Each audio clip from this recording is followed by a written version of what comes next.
देश कोरोना से तड़प रहा है। ऑक्सीजन नहीं है, वेंटिलेटर नहीं है, रेमडेसिविर नहीं है। 3000 की चीज 30,000 में मिल रही है। इंजेक्शन लाखों में ब्लैक हो रहा है। अस्पताल में पैसे खिलाने के बाद भी बेड नहीं मिल रहा है। और मोदी जी देश को कक्षा 4 वाली नैतिक शिक्षा की किताब पढ़ा रहे हैं।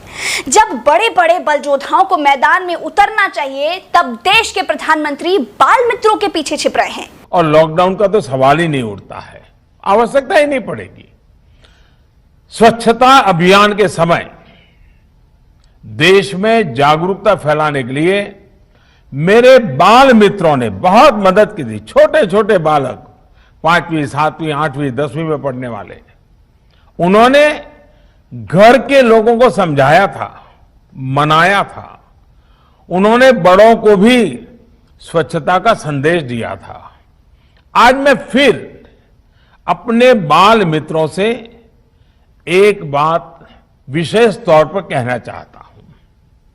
मेरे बाल मित्र, घर में ऐसा माहौल बनाइए कि बिना काम, बिना कारण घर के लोग घर से बाहर न निकले।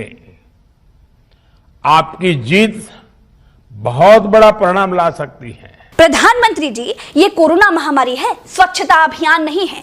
बाल मित्रों को ये भी बता दीजिए कि जब बंगाल की रैली में जाने के लिए स्टेशन पर ट्रेन खड़ी हो और बीजेपी के कार्यकर्ता घर के लोगों को बुलाने आए, तो घर के बड़ों को घर से बाहर जाने देना है कि नहीं देना है? रैली में जाना आवश्यक कार्य में आएगा या फिर आवारागर्दी में आएगा? मुझे विश्वास है जन भागीदारी की ताकत से हम कोरोना के इस तूफान को भी परास्त कर पाएंगे। जन भागीदारी तो चल ही रही है। हाल ये है कि आपके मंत्री तक सोशल मीडिया पर ही बेड मांग रहे हैं। देश ने प्रधानमंत्री को केवल भाषण देने के लिए नहीं रखा है, संकट के समय देश चलाने के लिए भी रखा है। आपसे अस्पतालों में ऑक्सीजन की व्यवस्था नहीं हो पा रही है, लोग अपना अपना सिलेंडर लेकर घूम रहे हैं। भारत नरक जैसे हालात झेल रहा है। बनारस में एक मां ई रिक्शा में अपने बेटे की लाश लाद कर ले जा रही थी, लेकिन आपको दिन में भीड़ देखकर बहुत मजा आता है और रात में आप ज्ञान चंद्र बन जाते हैं। देश की बिटिया आपको बहुत कठोर शब्द में खड़ी खोटी सुना रही है, आपको सुनना पड़ेगा।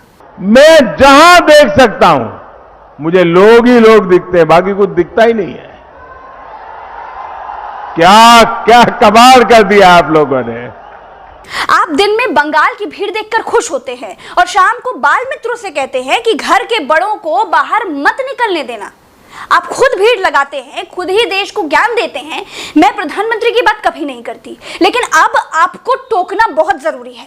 इस देश को कोरोना के मुंह में झोंकने के जिम्मेदार प्रधानमंत्री जी आप हैं।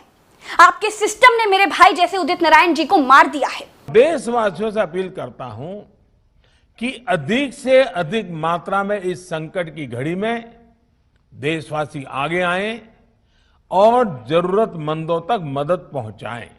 इस वक्त देशवासी ही एक दूसरे की मदद कर रहे हैं। आपके ज्ञान की आवश्यकता नहीं है। आप जाइए, रैलियों का मंच खाली होगा, वहां भीड़ देखकर आप खुश होइए। दो मुंही बातें करके महान बनने की कोशिश मत कीजिए। सच ये है कि आपके बस में कुछ है ही नहीं। न सरकार के पास कोई प्लान है, ना ही कोई आइडिया है। आप लोगों को बहुत बुरा लग रहा होगा, लेकिन प्रधानमंत्री ने कोरोना की दूसरी लहर में पाप किया है, पाप। जब सही करेंगे तो तारीफ भी करेंगे, लेकिन देश को कोरोना के मुंह में झोंकने के गुनहगार नरेंद्र मोदी जी हैं। बनारस में रोटी बैंक चलाने वाले समाज सेवक तिवारी जी समाज की सेवा करते करते स्वर्गवासी हो गए हैं। क्या आपने सुना है कि कोई केंद्रीय मंत्री कोरोना में सेवा करते हुए स्वर्गवासी हुआ हो? सुना है? दोस्तों, देश के साथ धोखा करने वालों को पहचानिए। चलते हैं। राम राम, दुआ सलाम, जय हिंद।